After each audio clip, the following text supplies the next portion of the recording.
Into the badland. ये कहानी आधुनिक दुनिया के बाद की है, जब सारी आधुनिक चीज़ों को दफना दिया जाता है, बंदूकों और गोलियों को भी दफना दिया जाता है और 7 बैरन्स मिलकर खूंखार लड़ाकों की फौज तैयार करते हैं। और यही 7 बैरन पहले लोगों को शरण देते हैं, फिर उन पर लोगों को गुलाम बनाकर राज करना स्टार्ट कर देते हैं। इस सीरीज का पहला सीजन 2-3 बैरनों पर फोकस करके बनाया गया है, जिनका नाम है क्वीन, विडो और जैकोबी, जिसमें कि विडो अपने पति को मारकर बैरन बनी है।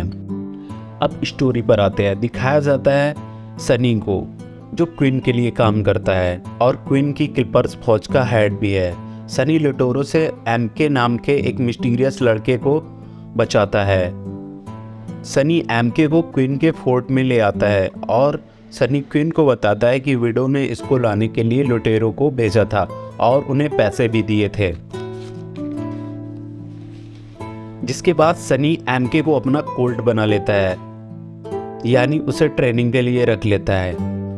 यहाँ पर क्वीन लड़कों को इकट्ठा करके भाषण देता है, जो कि आगे चल के क्लिपर्स बनने वाले हैं। उनको दिखाता है कि सनी के पीठ पे कितने निशान हैं। ये निशान इसलिए है क्योंकि उसने ये जाने बिना हिचके सिर्फ मेरे लिए ली, यानी क्वीन के लिए ली। यानी कि आगे चलकर अगर मैं बोलूँ तो तुम लोगों को भी जाने लेनी पड़ेंगी। वहीं पर बैरक में एमके की एक लड़के के साथ लड़ाई हो जाती है, जिसके बाद वह लड़का एमके का गले में पड़ा पेंडेंट छीन लेता है। जिसके बाद सनी वहां आता है और पेंडेंट लेकर चला जाता है। जिसके बाद वह देखता है कि पेंडेंट पर बना निशान बिल्कुल हूबहू वैसा ही है जैसा कि सनी के कंपास पर बना हुआ निशान है। जिसके बाद एमके उसे बताता है कि यह जगह का नाम एजरा है और यह उसका घर है।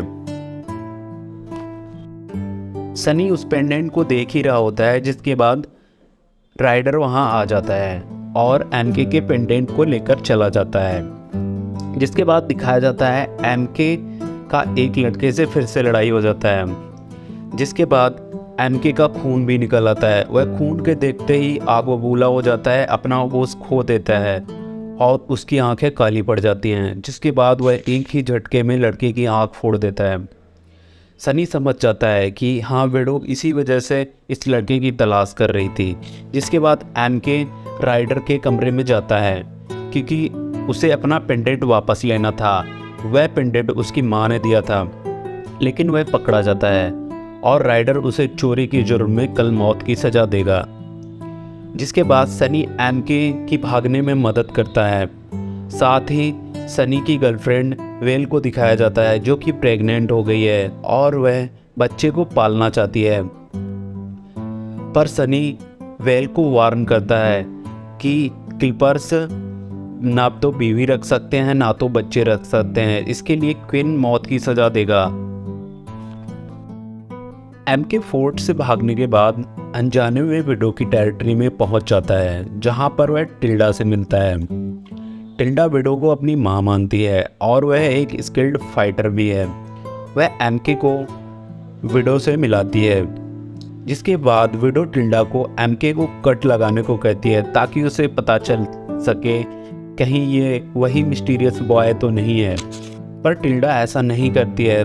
टिल्डा अपने हाथ पर कट लगाकर एमके के चेहरे पर खून को लगा देती है, क्योंकि वह नहीं चाहती कि उसकी माँ एमके की शक्तियों का, यानी कि एमके की ब्लैक पावर का गलत इस्तेमाल करे अपने लिए। टिल्डा और एमके फिर एक कमरे में चले जाते हैं, जहाँ पर वह एजरा के सिंबल वाली बुक को देखते हैं। जिसके बाद देख टिल्डा एमके को बचाने के लिए एमके को किस करने लगती है। जिसके बाद विडो उनको देख लेती है और वह एमके को लुटेरों को दे देती है। लुटेरे सनी और राइडर को अपने जाल में फंसाकर मारने वाले होते हैं, तो एमके उनके साथ होता है और उनको बचा लेता है। फिर सनी और एमके के बीच में एक डील होती है। सनी एमके को ब्लैक पावर पर कंट्रोल करना सिखाएगा, जिसके बाद एमके उसे बैडलैंड से बाहर एजरा ले जाने का रास्ता बताएगा और साथ ही उसे वेल को भी ले जाना होगा। क्विन बार बार हेडेक से परेशान होकर सनी को लेकर एक डॉक्टर के पास जाता है जो कि उसकी गर्लफ्रेंड के पेरेंट थे, यानी कि सनी के गर्लफ्रेंड्स के पेरेंट थे। जब वे क्विन को बताते हैं कि उसे ब्रेन ट्यूमर है तो वह सनी को उनको मारने को कहता है, क्योंकि क्विन नहीं चाहता कि यह बात किसी और को पता चल जाए जिससे कि उसका साम्राज्य एक ही झटके में ख़त्म हो सकता है। सनी उनको मारने से मना कर देता है, पर क्विन सनी की तलवार लेकर उनको मार देता है और कहता है, मेरी नज़रों में यह सब तुम्ही ने किया है। क्विन कुछ समय बाद विडो के ठिकाने पर एकदम से हमला कर देता है, क्योंकि विडो ने उसके बेटे पर लुटेरों द्वारा हमला करवाया था, जिसके बाद विडो की बहुत सारी क्लिपर्स लड़कियां मारी जाती हैं और वहाँ एमके भी साथ में जाता है। एमके विडो के स्टडी रूम से इजरा के निशान वाली बुक को निकाल लेता है। साथ ही विडो और उसकी लड़कियां भागने में कामयाब हो जाती हैं, जिसके बाद फिर दिखाया जाता है सनी एमके को अपने ट्रेनर वोल्डो के पास लेकर जाता है।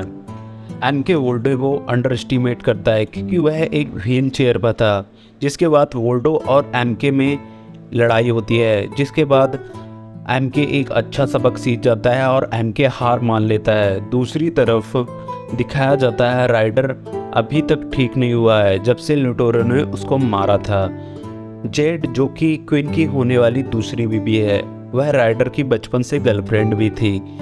जेड वेल को उसका इलाज करने के लिए लाती है और वेल राइडर का इलाज करती है, जिसके बाद राइडर ठीक हो जाता है और क्विन को यहाँ पर सनी और वेल के रिलेशन के बारे में पता चल जाता है, जिसके बाद क्विन सनी को जैकबी नाम के बैरन के पास भेजता है क्विन और उसकी मीटिंग सेट कराने के लिए। यहाँ पर सनी उसकी रिजेंट जायफर से मिलता है और मीटिंग सेट कराता है। दूसरी तरफ एमके वेल को इजरा के सिंबल वाली बुक को देता है ताकि वह ट्रांसलेट करके उसको बता सके, लेकिन उस पर लिखी लैंग्वेज वेल को समझ नहीं आती, जिसके बाद दिखाया जाता है कि क्विन वहाँ पर आ जाता है और एमके पीछे छुप जाता है और क्विन वेल को कहता है कि जिस तरह तुमने मेरे बेटे को ठीक किया, मुझे लगता है कि तुम मुझे भी ठीक कर सकती हो, और वह वेल को अपना डॉक्टर रख लेता है। तो ये इनटू द बैडलैंड के सीजन 1 का पार्ट 1 था। पार्ट 2 जल्दी मैं एक्सप्लेन करके डिस्क्रिप्शन में लिख दे दूंगा। दोस्तों, आपकी सपोर्ट की बहुत ज़रूरत है, तो चैनल को सब्सक्राइब कर लीजिएगा, वीडियो को लाइक करके कमेंट जरूर करिएगा। Thank you.